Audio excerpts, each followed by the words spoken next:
Waalaikumsalam. Silakan duduk. Terima kasih. Eh, Perkenalkan, nama saya Dea. Nama kakak siapa? Nama saya Sophia. Baik Kak Sofi. Tadi kakak kesini naik apa? Naik motor. Kakak tahu tempat ini dari siapa? Saya tahu dari teman-teman sih. Oh, jadi sebelumnya kakak udah pernah ikuti sesi konseling belum? Belum, baru pertama kali ini. Baik, saya jelaskan dulu ya apa itu konseling. Jadi konseling itu di sini saya sebagai konselor dan kakak sebagai klien saya, di mana apapun yang mengganggu pikiran kakak bisa ceritakan di sini, dan kakak nggak usah khawatir karena semua kerahasiaannya sudah ada, akan terjaga kerahasiaannya. Nah, dan saya harap kakak tidak ada terpaksa mengikuti sesi konseling ini, dan saya harap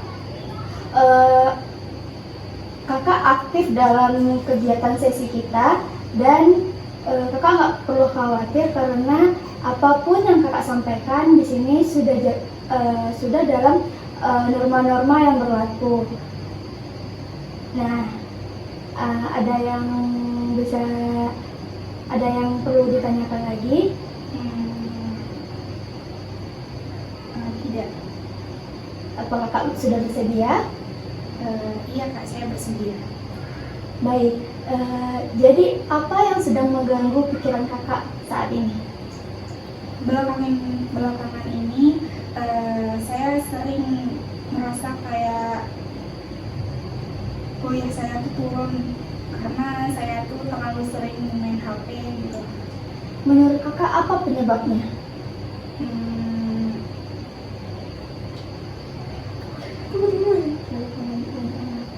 Karena terlalu banyak main HP sih menurut saya. Jadi berarti kakak merasa penggunaan HP mulai mengganggu kegiatan belajar kakak? Iya.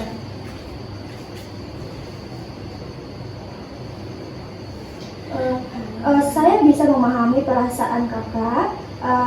Berarti sebenarnya kakak Sofi ini ingin memperbaiki keadaan ini. Iya. Saya tuh takut kayak seperti mengecewakan orang tua gitu. Baik, saya ingin memberikan sedikit informasi yang mungkin bisa membantu. Sebenarnya menggunakan media sosial atau bermain HP bukanlah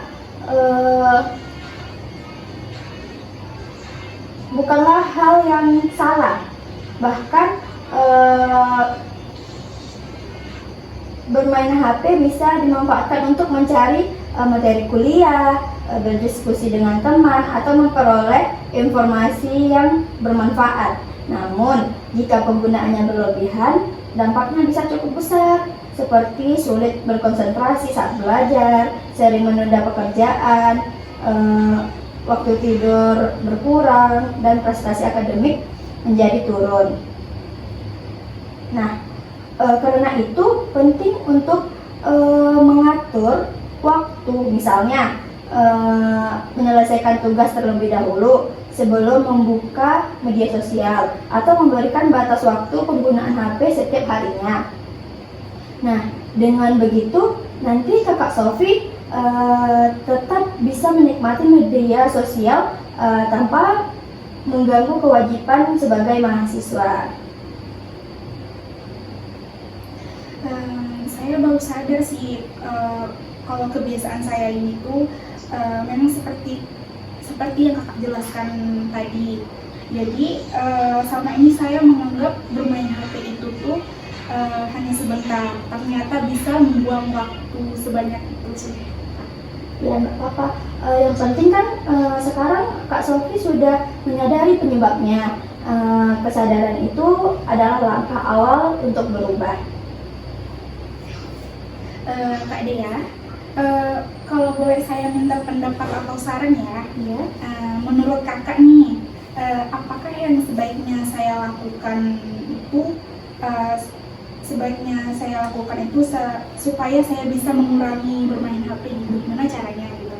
Oh, tentu bisa Kak Sofia. Terima kasih Kak sudah meminta pendapat saya. Kalau saya boleh memberikan saran, jangan memaksakan diri untuk langsung berhenti bermain HP.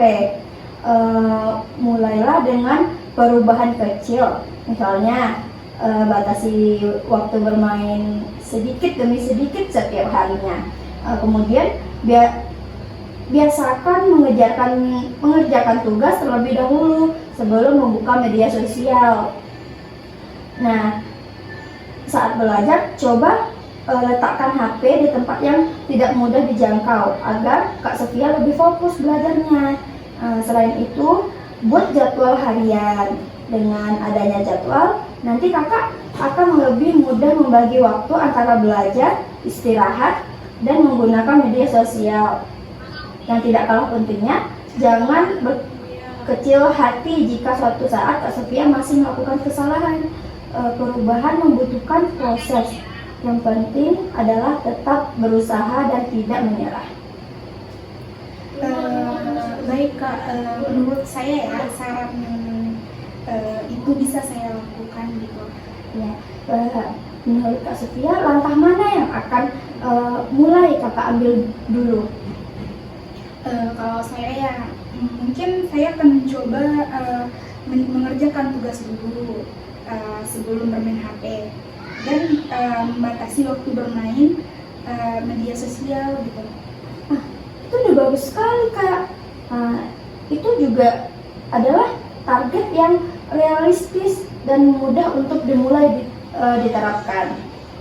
Nah, baik Kak Sofia, dari sesi konseling kita hari ini dapat disimpulkan bahwa penyebab utama masalah yang kakak alami adalah menggunakan HP yang berlebihan sehingga mengganggu aktivitas belajar kakak.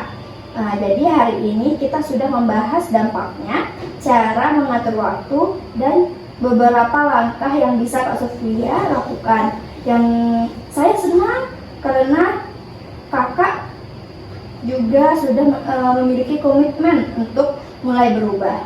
Jadi saya harap kakak Sofia dapat menjalankan komitmen tersebut secara konsisten ya Kak.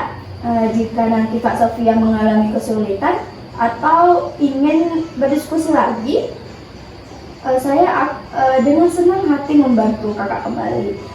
Apakah ada yang masih ingin Kak Sofia sampaikan sebelum kita akhiri sesi kita hari ini?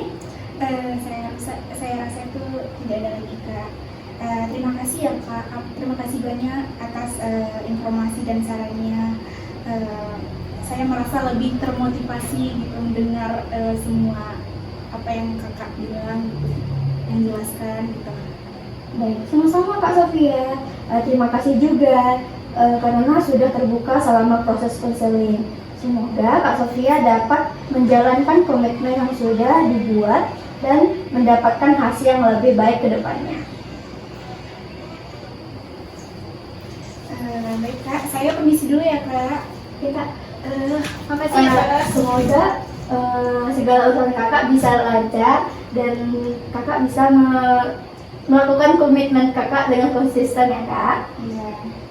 Terima kasih ya Kak. Iya Kak. Sampai ketemu lagi. Mari saya antar Kak. Assalamualaikum Kak.